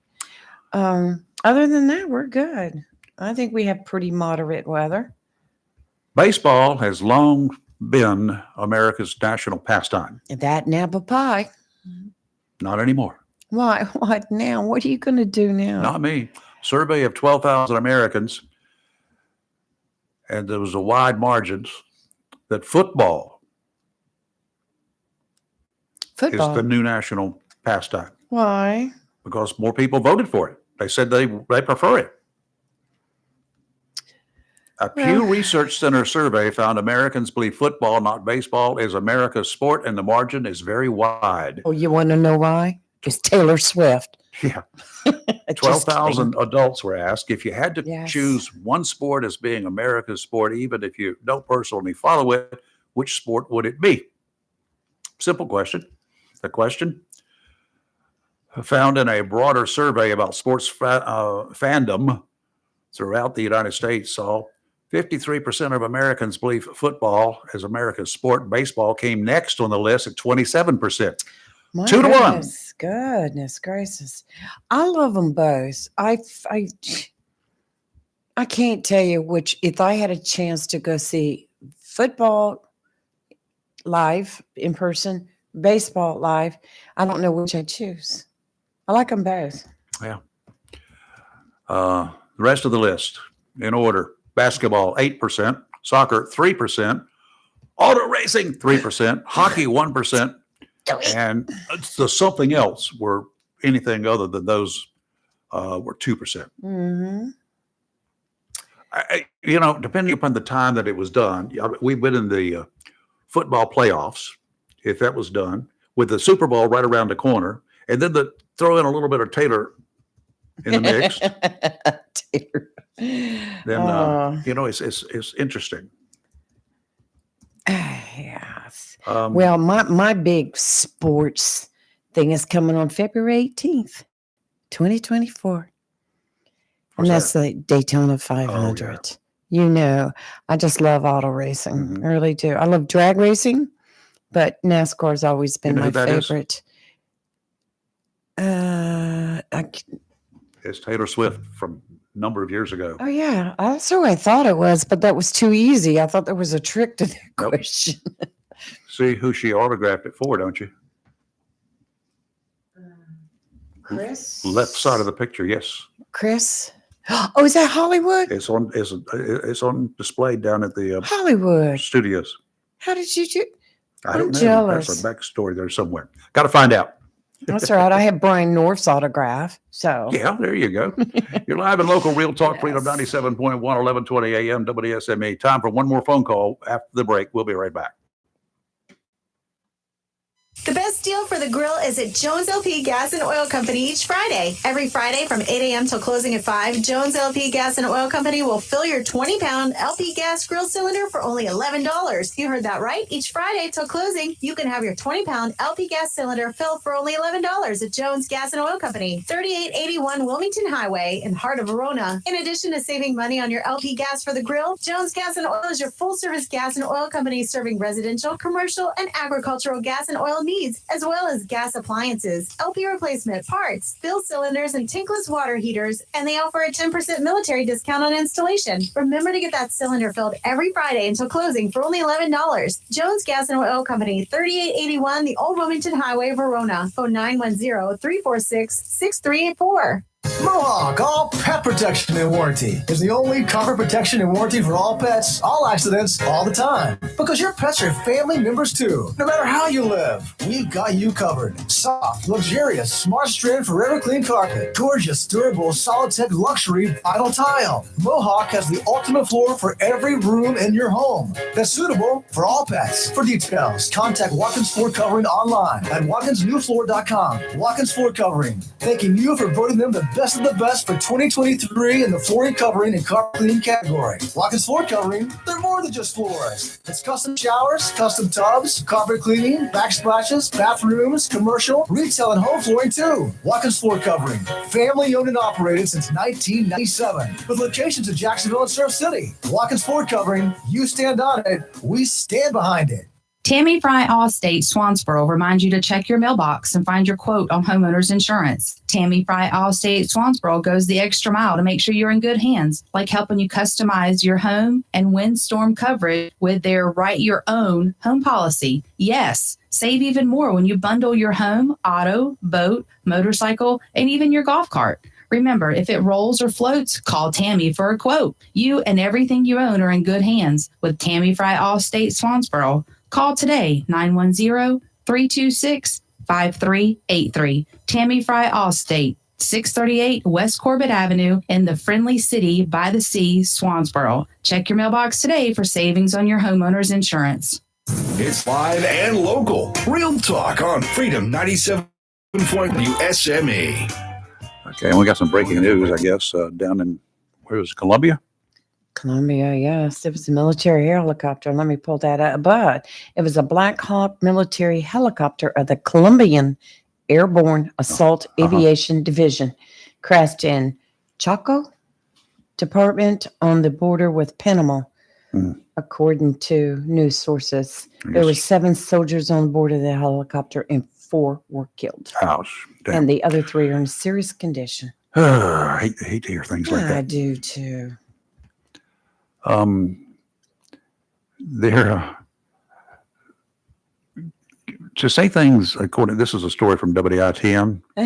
So, they write, to say things have been hard for Kara Fields and Jeremy Brown would be an understatement. Coming into 2024, hoping with the birth of the baby girl that everything was going to be a great year for us, she said. Now we're starting off the year losing our home. Oh, no. Last Wednesday, the couple packed their overnight hospital bags as Fields prepared to deliver their second daughter, which presented challenges in itself. Despite complications, Fields was able to give birth to the baby early Thursday afternoon. While the couple celebrated their baby girl's birth at the hospital there in Greenville, their apartment building was on fire only a few miles away. I saw that. They got a call from Fields' uncle, who was inside their unit with their 1-year-old daughter, as the building started to burn. He called and was like, not to add to all of the excitement, but we just fled your building because it's on fire. The apartment manager called them with the bad news about the condition of their apartment. Shortly afterwards, Fields would have more complications from the pregnancy early Friday morning. I mean, it's just, this couple just go through it. Well, I'm sure the community is going to rise up and I help hope them. so. I'm sure. I saw on the Channel 7 News where they showed pictures of the fire, and it was pretty bad. Yep. Burned up through a second story roof. Yep. A Let's lot see. of fires this time of year. Check your recalls. If you've got a Honda, more Nope. than 750,000 vehicles in the U.S. are being recalled because a faulty sensor may cause the front passenger airbags to inflate when they're not supposed to. The recall covers certain Honda Pilot not good. Accord, Civic Sedan, HRV, and Odyssey models from the 2020 through 2022 model years, as well as the 2020 Fit and Civic Coupe. Also included are the 2021 and 2022 Civic Hatchback, the 2021 Civic Type R and Insight, and the 2020 and 2021 CRV, CRV Hybrid, Passport, Ridgeline, and Accord Hybrid. There are others as well. You might want to start doing a check on your whatever car you've got in the Honda range. You might as well go ahead online and check and see if yours is being recalled. That could be pretty rough. That could Driving be. down the highway And and you have suddenly to you- brake suddenly, and then your airbag pops you in the Yep. face. I'm going to tell you what, things hit you. They hit hard. The National Highway Traffic Safety Administration says that the front passenger seat weight sensor may crack and short circuit and fail to turn off the airbag as intended. The Ooh. sensors are required to disable the airbags if children or small adults are in the seats. If that doesn't happen, it increases the risk of injury. Wow. No cost to the owners to get them fixed, so get on down there, check it out, find if yours is one of them.